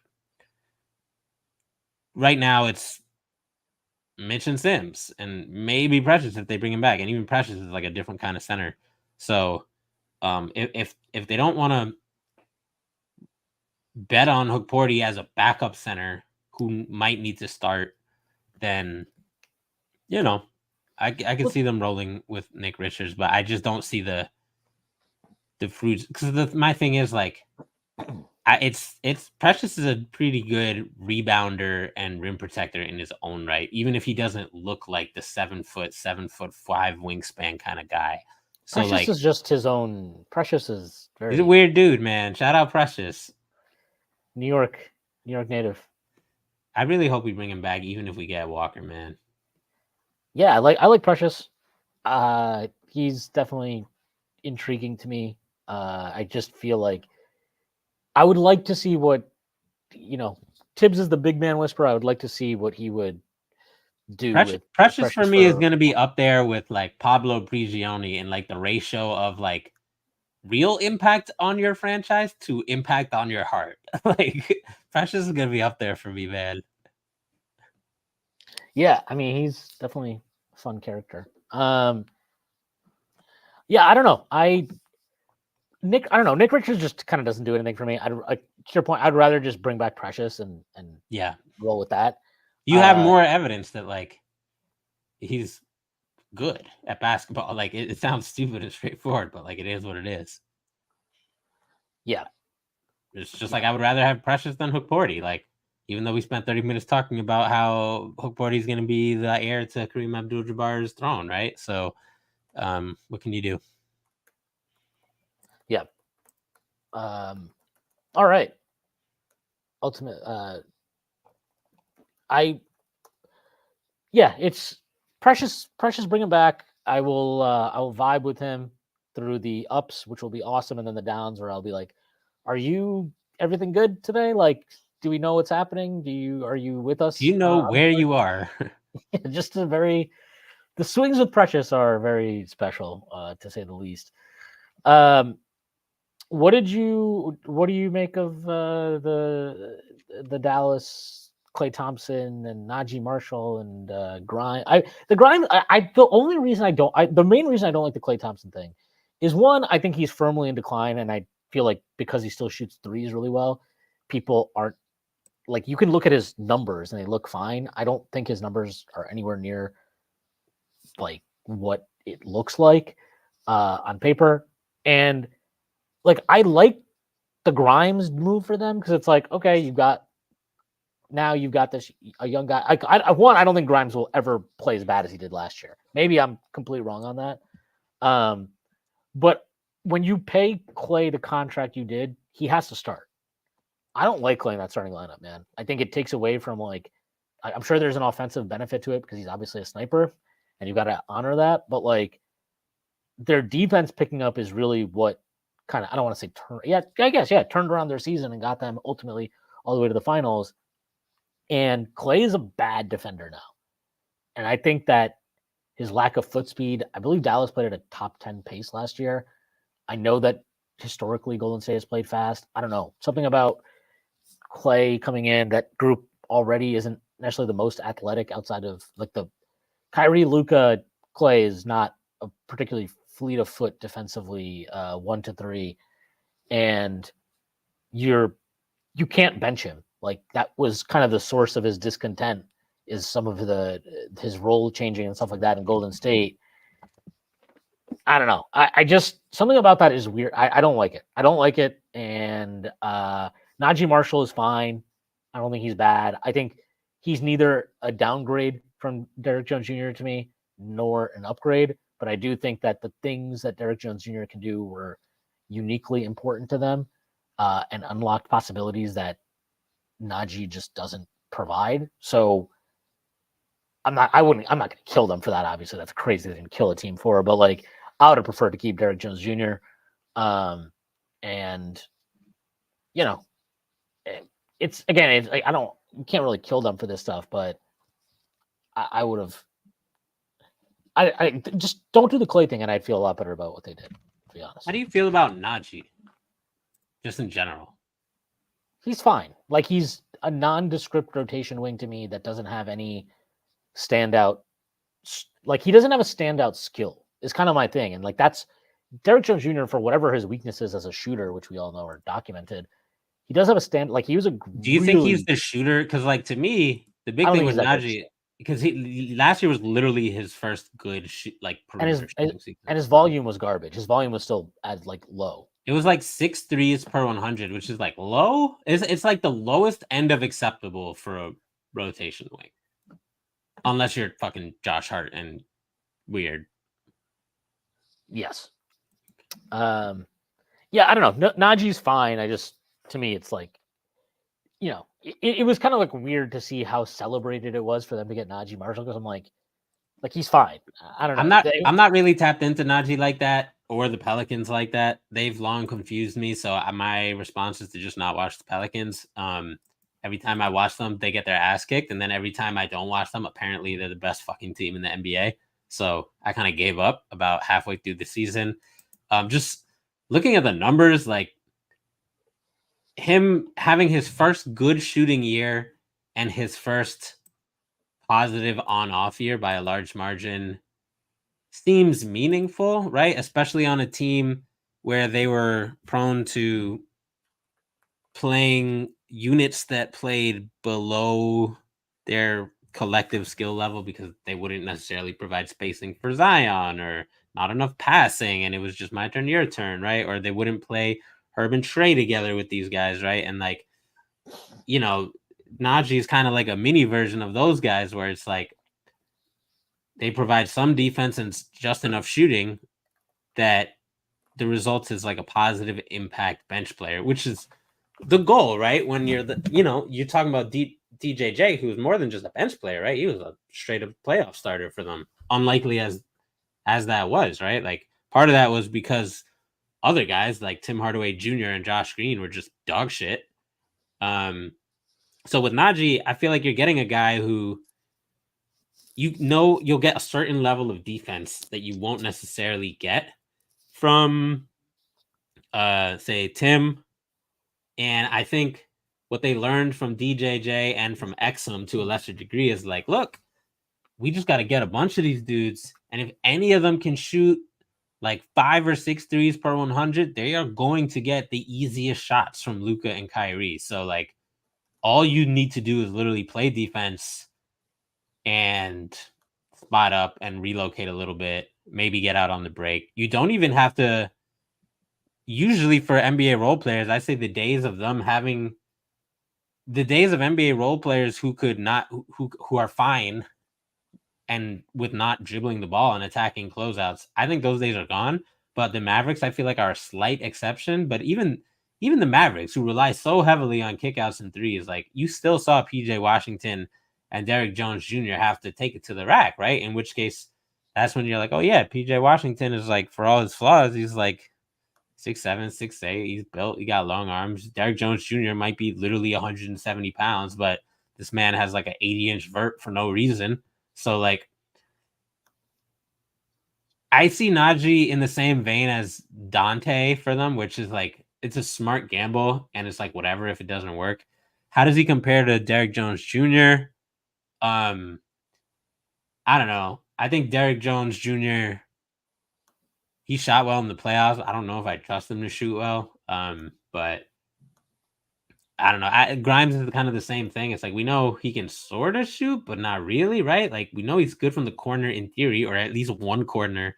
So it's like it's worth exploring that if you're Dallas. It's the same thing with their draft, right? They drafted a guy I like a lot, Melvin Ajinka from France, who's 6'8", and similar to Grimes, is just like, when he's on, he's a dynamite point of attack guy. He can't, similar to Grimes, he can't really like, if you run him off the line, good things tend to happen for you as the defense. Similar to Grimes, he's in theory a really good shooter who could put it up on high volume. So like, it's clear that their strategy is like, just get some of these guys who can keep guys in front of them and maybe can shoot. There's some level of question marks with all of them. And what did Derrick Jones Jr. end up getting? Like 330 or something like that. So like they could have retained him, but I don't know. I don't mind the Clay bet for them just because to me, yeah, he's declining and at times in spectacular, horrible decision-making fashion. But like, I kind of see the vision just because you have Lively and Gafford and these other random guys who can defend. So you could try to mitigate some of Clay's worst deficiencies as a defender right now. And he's going to be able to, for the most part, shoot the easy shots. It's just like, can you get him to chill on the hard shots? So I kind of see the vision. They sort of know that like their path to success is a very narrow one, and they're just leaning into it, which I kind of respect, right? It's in some ways, ironically, it's kind of similar to what the Timberwolves did, which is like, we know we're fucking doing a weird thing and some people are going to make fun of us, but like, even though it won't work for every team, this is how we're fucking rolling and we're pushing the chips in. Like, as annoying as Dallas is, I will always kind of respect a team that just decides to like go in on them being like sort of good and a little weird. So like, just as a fan, like I'm kind of just down with that. So there's my Mavericks thoughts. Is Clay going to lose them a playoff game? 1,000%. Is he going to win them a playoff game? Probably also true. Yeah. I'm just out on Clay. I think he's a fucking asshole. I think he's been playing like an asshole the last couple of years. I think he's been behaving like an asshole. I think his energy's been asshole-ish. And I thought he looked terrible last year when I watched him play. 0 for 10 in his final game with the Warriors. Obviously a Hall of Famer. Obviously going to have his jersey retired there, but this is 2024. It is not 2015. And I'm out on him. I also think there's real risk in taking a guy who's played in Ubuntu, fucking everybody touches the ball has energy system in Golden State for years, and being like, okay, now you stand in place and wait for spot up looks and play off of Luka and Kyrie. I think that's a pretty big adjustment. I'm very curious to see how he does. I don't think it's always as easy as just like, well, they're open looks. Guys shoot different in different systems. The rhythm of it matters. He's been playing a certain way for a long time now. I'm very curious to see this. Very, very curious to see it. I'm admittedly lower on it than consensus, but that's where I am. And I also was higher on Dallas going into the playoffs than a lot of people. I had them winning the first round. I thought I had a future on them to win the West. So I thought they were in a really good spot. I don't think they're in a bad spot right now, to be clear. I think they're definitely in a better spot now than they were a year ago. There's no question. Even if I don't love all the moves they've made this summer, or this offseason so far. But yeah, that's just me. All right. Aside from that, by the way, I just wanted to say shout out to the Denver Nuggets for doing absolutely nothing but hurting themselves and being cheap and letting KCP go to Orlando. They're just letting the profits roll in right now. They're not serious. They're not serious about competing. That much is clear. Like let's call it spade a spade. Like that ownership is just like, we got a championship. We have a franchise player who's super popular. Whatever. We're just this is what you have. Build what you will with it. The end. Which sucks. Yep. All right. I think a decent place to end it. We got through this pod. The Knicks haven't done anything. Two more centers off the board while we're talking here. Mo Wagner and Xavier Tillman. Yeah, that's fine. I don't care. Just get me Precious back, and I can live with the rest. Hopefully they do something more. Maybe something more significant. We'll see if that anything comes to fruition. But here, I'll end with this. If Danny Ainge was like, "Hey, you can have Walker Kessler, but you have to give up Pacome Dadie," are you trading him? I mean, I think you have to, right? If you're the Knicks, I would you kind of have in to. The corner while I do that, but I might consider it, perhaps, maybe, possibly. I think you just have to do it because, you have. Because doesn't that feel like a Danny thing to do in some ways? Maybe, I don't know. I feel like I don't think why would he want a player in this draft? If he wanted Pacome Dadie, he could have gotten him somehow in this draft. If he really did, if he really cared. I don't think he wants. I think he wants future picks. He's got plenty of young guys on this team. That's true. On rookie contracts. True. He wants future of that size, like wingy dudes. Yeah, I don't think so. I think he wants future picks, if anything. And Pacome is safe. You heard it here first on Pod Strickland. If that's not true, it's Shwin's fault. Knicks legend Pacome Dadie. All right. Thanks to everybody that joined us for this live stream. Prez, let people know where they can find you and plug anything that you'd like to plug. You can find me at _Presidente on Twitter, where I just did a fuck ton of draft stuff over the last week. If you've been under a rock, if you're interested in learning about players who the Knicks drafted, I did a pretty nice little recap of A, all the weird trades that the Knicks did on draft day, and B, a little overview of the 4 rookies and what I would put on their developmental plans as rookies. Like, what do I want for them, as far as homework goes, so to speak. So check that out. And you can find me on Twitter and on Pod Strickland. The only other thing I have cooking is perhaps some YouTube content on how good of a creator is Mikal Bridges actually, because the answer to that question, if you judge by the price the Knicks paid, is probably solid creator. And if you look at the stats, you might get some mixed answers. So I set out to try to figure out what the fuck was going on over there in Brooklyn, because I have not really been locked into the Brooklyn Nets like that. Yeah, I don't think you're alone in not being plugged into the Brooklyn Nets. So we're looking forward to that. But no T-John Salon layup YouTube video. No salon content. Unless it's footage of Pacome repeatedly blowing by him on backdoor cuts, which actually happened, and I'm not making that up. 4 times in one game. There you go. All right, I'm going to plug myself, so I'll just plug all the work that Strickland. Prez did a nice little draft recap too, so check that out. Shout out to our sponsor, BetOnline, and again, thank you to everybody that joined us for the live stream. Appreciate it. That is our show for today. I hope everybody has a great rest of the week. I have a soccer game tonight, so the Knicks will probably make a significant move during that, since that's what they did last week. So be on the lookout. Sometime between 9 and 10, the Knicks will be doing something significant. I look forward to opening my phone after that. All right. Again, everybody have a great rest of your week, and enjoy your July 4th, regardless of what you're doing.